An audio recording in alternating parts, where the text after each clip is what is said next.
কোরআনের কথা বলতে যদি নিজের জীবন দিতে হয়, জীবন দিতে রাজি। হকের কথা বলতে যদি নিজের জীবন দিতে হয়, জীবন দিতে রাজি। ঈমান হারাতে রাজি না, ঠিক কিনা? আমি আপনাদের সামনে এখন ঈমান নিয়ে একটি গুরুত্বপূর্ণ আলোচনা করব ইনশাআল্লাহ। রাসূল সাল্লাল্লাহু আলাইহি ওয়াসাল্লাম বলেন, আমি মেরাজের রাতে এক স্থানে গিয়ে একটা সুঘ্রাণ শুনলে আমি জিবরাইলকে বলি, এর কারণ কি? জিবরাইল বললেন, যেই মহিলাটি ফেরাউনের মেয়ের চুল আঁচড়াতো, এটা তার এবং তার সন্তানদের। তখন রাসূল সাল্লাল্লাহু আলাইহি ওয়াসাল্লাম বলেন, এর কারণ কি? জিবরাইল বললেন, একদিন মহিলাটি ফেরাউনের মেয়ের চুল আঁচড়াচ্ছিল। হঠাৎ করে চিরুনিটি নিচে পড়ে যায়। চিরুনিটি তোলার সময় তিনি বলেন, বিসমিল্লাহ। তারপর ফেরাউনের মেয়ে বললেন, তুমি এটা আমার বাবার নামে তুলেছ? তখন মহিলা বললেন, না, বরং আমি এবং তোমার বাবার রব আল্লাহর নামে তুলেছি। তখন মেয়ে বললেন, আমি কি এটা আমার বাবাকে মানে ফেরাউনকে বলে দেব? তারপর মহিলা বললেন, হ্যাঁ, বলে দিতে পারো, সমস্যা নেই। এরপর মেয়ে গিয়ে ফেরাউনের বাবাকে সব বলে দিল। ফেরাউন ওই মহিলাকে গরম তেলে ফেলে দিয়েছিল এবং তার সন্তানদেরকে গরম তেলে ফেলে দিয়েছিল। ফেরাউন মহিলাকে এবং তার সন্তানদেরকে গরম তেলে ফেলে দিয়েছিল, কিন্তু তিনি ঈমান হারাতে রাজি ছিলেন না। আল্লাহু আকবার।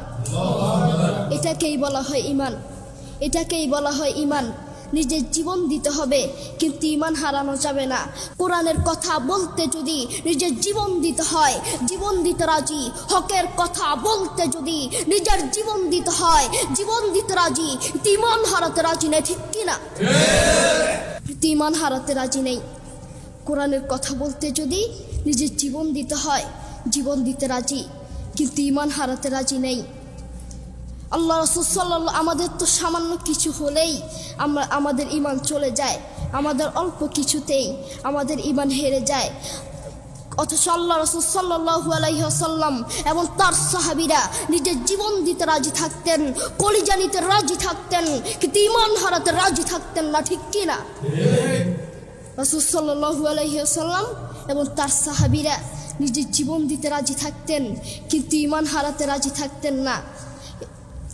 কবরে গেলে আমাদেরকে প্রশ্ন করা হবে, আপনার মধ্যে ঈমান থাকতে হবে, তাহলে আপনি কবরে শান্তি পাবেন।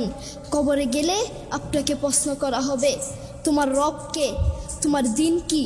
তখন আপনি যদি প্রশ্নগুলোর উত্তর না দিতে পারেন, আপনি বলবেন জানি না, তখন কি ফেরেশতা আপনাকে ছেড়ে দিবে? ফেরেশতা আপনাকে ছেড়ে দিবে? ছেড়ে দিবে না। ফেরেশতা আপনাকে ধরে পিটবে। আপনি যদি মুমিনদার হন, আপনার মধ্যে যদি ঈমান থাকে, তাহলে আপনি কবরে প্রশ্নগুলোর উত্তর দিতে পারবেন। যুবক, আপনাকেই বলছি, আপনার মধ্যে তো ঈমানের কিছু নেই, আপনার অন্তরে ঈমান নেই। আপনার মধ্যে আছে, আপনার অন্তরে আছে কিভাবে ব্রাজিল আর্জেন্টিনার খেলা দেখা যায়, আপনার অন্তরে আছে কিভাবে মেসির খেলা দেখা যায়, কিভাবে রোনালদোর খেলা দেখা যায়, কিভাবে নাটক সিনেমা দেখা যায়, কিভাবে রোনালদোর খেলা দেখা যায়, কিভাবে নাটক সিনেমা দেখা যায়। মনে রাখবেন, তাদেরকে দিয়ে কিচ্ছু হবে না। মনে রাখতে হবে, তারা অমুসলিম, তারা নাস্তিক, তারা খ্রিস্টান, ঠিক কিনা?